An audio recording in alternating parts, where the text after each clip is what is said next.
Hey folks, I'm back again for your writer's tip of the week, and I've got good information for you guys coming around. This week we're going to talk about the premise of your story, in short, what the story actually is about, not what we tend to think the story is about. I'll give you an example before I delve into what premise actually is. I was working on a novel several years ago called Endangered, and I wrote this vampire werewolf story where my character my hero was really dark, but he liked the bottle and he liked to chase the dragon. Way too much to continue functioning as a proper hero in the story.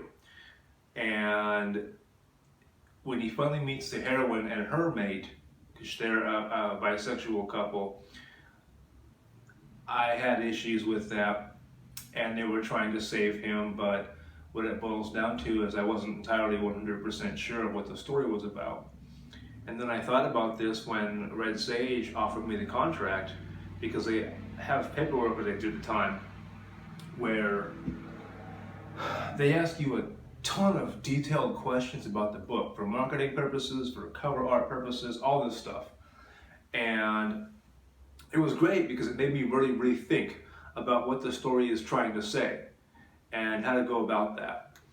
And then I thought about this when we were doing the edits, and turns out the story is about addiction, and the premise is how can love overcome addiction.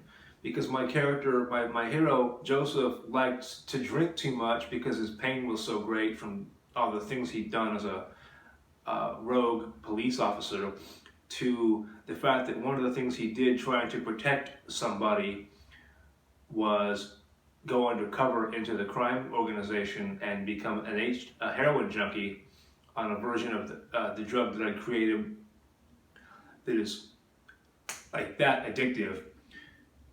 So he's dealing with those two addictions, and throughout the rest of the series until I figure out how to get him off of that addiction.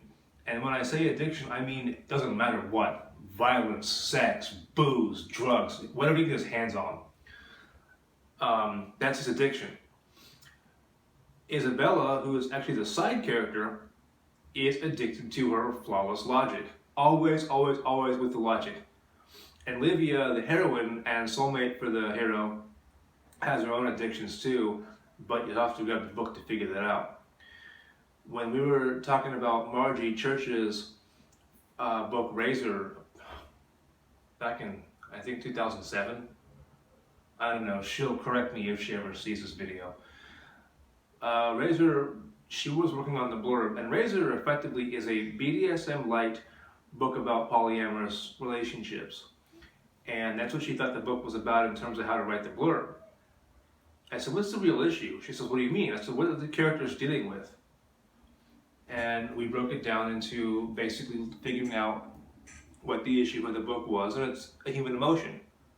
It's love can take many different forms, and sometimes some forms are more difficult than others.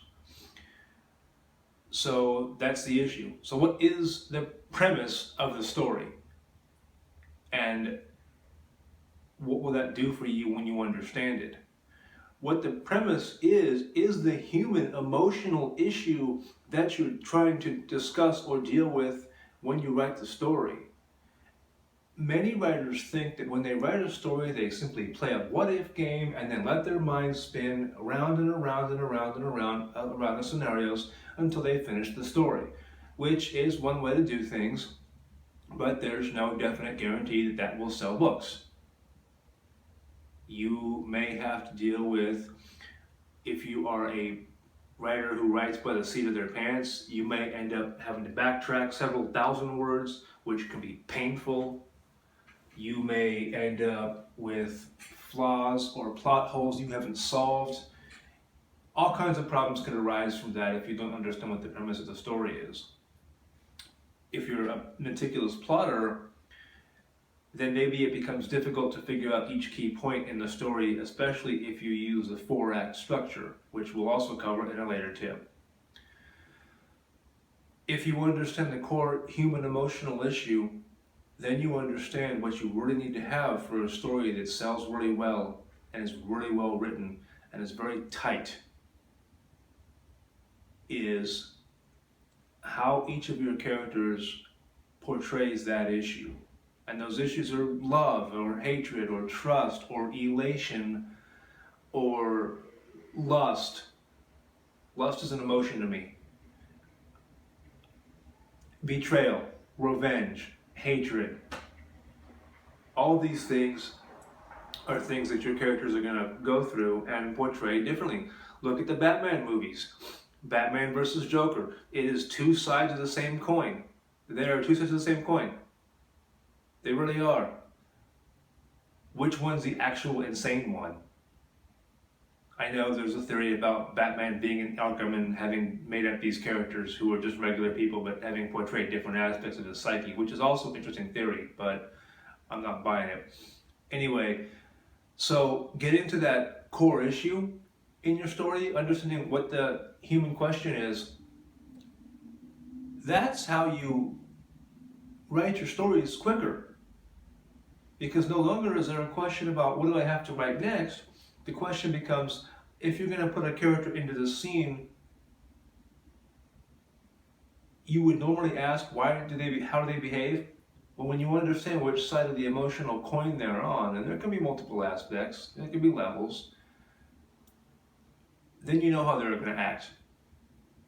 And then the writing flows much faster, provided you can get the words out with your wrists not being shot to hell like mine are currently.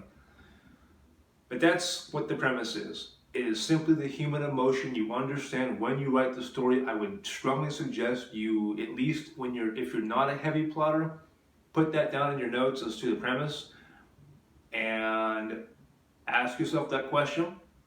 And ask yourself that question for all of your characters, even the minor ones, because they may come into play for different reasons. You never know. Anyway, I need to get back to my tea and I got things to do, so I will see you guys next week. Cheers!